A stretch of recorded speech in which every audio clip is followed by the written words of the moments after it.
Halo, selamat siang semuanya, teman-teman, rekan-rekan sekolah paralegal angkatan pertama. Perkenalkan, saya Wahyu Tanoto dari Bantul, Yogyakarta. Hari ini ingin mencoba mengingat kembali dan mereview materi hari pertama sekolah paralegal pada Sabtu 20 April 2024 bersama Bapak Sukni Tumi Pengata SHMH. Nah, kita tahu semuanya bahwa di pertemuan pertama kita membahas ada tata tertib, kemudian ada orientasi pembelajaran, dan yang menarik menurut saya adalah ketika Pak Sukni Tumi menyampaikan pertanyaan atau tentang motivasi setiap peserta atau yang bersedia menjawab kenapa mengikuti sekolah paralegal. Jawabannya macam-macam. Ada yang karena peduli dengan hukum, ada yang karena latar belakang mahasiswa hukum, dan ada juga yang ingin berkontribusi dalam pendampingan di komunitas. Nah, kemudian Pak Sukni Tumi menjelaskan bahwa kenapa menyelenggarakan sekolah paralegal itu karena dimulai dari keresahan beliau tentang akses hukum dan kemudahan yang ramah terhadap semua orang.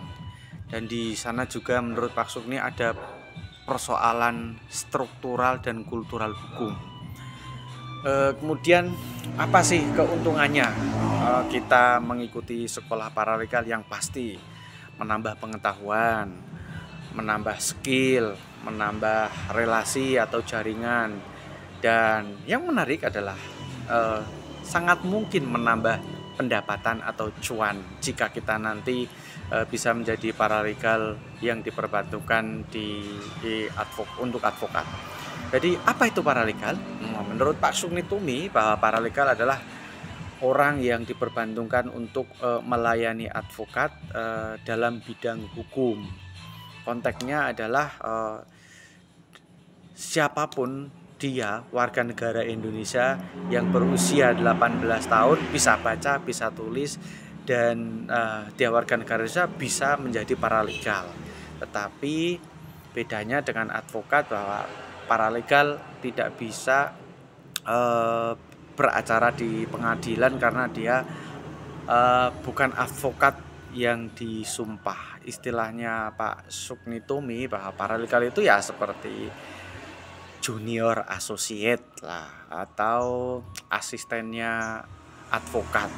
Nah, ternyata setelah saya mengikuti pertemuan pertama itu ada berbagai macam jenis paralegal.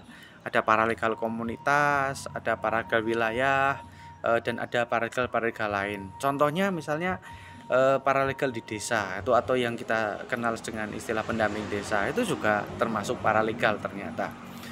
Nah, pembelajaran yang saya ingat betul di pertemuan pertama adalah kenapa paralegal ini mesti ada dan perlu disebarluaskan dimanapun, karena kita tahu bahwa biaya untuk mengakses advokat itu tidak murah, bahkan mahal. Nah, disinilah perlunya paralegal yang diperbantukan untuk membantu dan menjembatani atau memperpendek jarak akses terhadap keadilan hukum itu.